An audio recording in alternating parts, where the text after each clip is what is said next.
It's time to eat breakfast. Hinihintay ko ito sa asawa ko. Ngayon na siya dumating yan.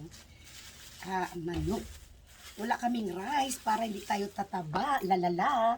And salamat sa mga supporters namin dyan na walang sawang sumusubaybay ng mga vlogs namin. Maraming salamat. Kung hindi sa inyo, hindi po kami namonetize. But in fairness, basta rest day gani walang rice para hindi tayo mag-diabetes, lalalayan. At kanamit sang sauce, no? Dito lang ini binibili sa aming area. Hello! Yan. Na. Kainhan. Ay, Masipag ito, ha? nag-ano na ako. Masipag ito. Nag-ano na Sa ako. lang, sa lang. Bago lang siya dumating, late na. Late na ang aking lunch. Yan. Mas dyan yun, no? Tingala ko yung damo, di nga bakas ng manok dyan, no? Tingala ko mo. Chikininin, ano? Kininin. Dito lang sa Park Regency. Namit siya, Juicy. Namit siya. Ang sauce niya namit. Mas hindi ka na mag-rice, But before that, I have something special for you. Tingala ko gatupad-tupad mo dito sa akon, gatupad-tupad ka di. Ano ka Dahil ba? Birthday mo sa November 1. Ay abol, na ano naman ako na In advance ko na lang. Baka, tingala ko kadugay si mo. baka, Grabe ko naman. baka magastos ko pa yung pera ko. Nakakatats naman ng asawa ko. Binigyan kita na. Tingala ko dugay siya. Oy. Mura lang ito, ba't galing sa puso ko? Ba't iiyak naman ako. Happy birthday, Ay. darling. Grabe, no? Grabe ang asawa ko nag-effort, no? Parang iiyak ako, ha? Kasi, ay, naluluha ko. Marami ako nito, but it's kanami daw ko, naiiyak talaga ako. Kanami daw kung nanggaling sa taong nagmamahal sa iyo, no?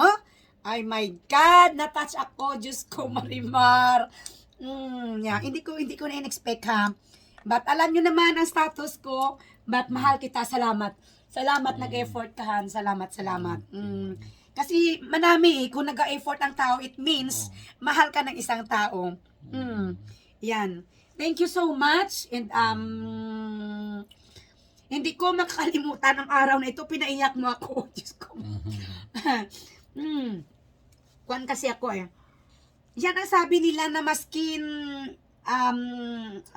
hindi siya masyadong mahal, even panty lang, even anything, as long na remember ka ng isang tao, ang nafi-feel mo sa sarili mo, hindi mo siya mabili ng pera. Salamat. I love you, ha. Nag-effort. Masipag ito, rest day, pero nagtatrabaho, sabi ko sa kanya, Kasi mga customer pa mag-rest siya, mag-rest sa Friday, half day, whole day na. But gaano talaga, gapunta talaga, so wala akong choice kasi para naman ito sa amin yung ginagawa niya. But ang gusto ko sana, once a week, meron siyang rest day. So, but I'm proud of him na masipag siya. So, sabi ko pagdating niya, ginamassage ko yan para makarest siya. And then, after this, tulog ka na ha, pahinga ka na. Thank you. Salamat Hana. Nakaka-touch talaga. But, continue sa gina-vlogs ko is chikininin, yan. Okay. Here, yan. Salamat ha, napaiyak mo ako palangga. Nako, hindi ko makalilimutan ng araw na ito. So, this one is binibili lang sa outside ng Park Regency. Chikininin, chicken, 24 hours sila. Mura lang ha, magkano tong bili mo, Han? 240. Again, ha? Permi ko ginahambal. Ha? Pasensya, permi ko ginaulit-ulit sa vlogs ko. Salamat sa suporta. Kung hindi sa inyo, hindi po kami na-monetize. But, alam nyo ang goal ko dito. And, frankly speaking, happy na ako talaga kasi yung asawa ko, nag-support na before, hindi siya ba kasi ayaw niya Kasi grabing effort dito sa pagbablog sa, hindi na namin kailangan ito, hindi na namin ito need. ha? Kilala ng mga tao kami, ha? But, ginapulso ko yung career na ito kasi gusto ko na makatulong sa tao. Happy po kami, even mga anak ko, ha? Nagagalit sa nagina-vlogs ko na buang-buang, but hindi lang ako kumikibo kasi alam ko naman sa sarili ko na iba yung life ko sa pagba-vlogs, iba din yung personal life ko. So, salamat sa lahat na suporta. And continue ko na lang ito kain kasi, malawig na yung minutes ng pagba-vlogs ko kasi hindi naman maganda kung malawig. Alright. Salamat sa suporta. This is all for today. Bye-bye for a while.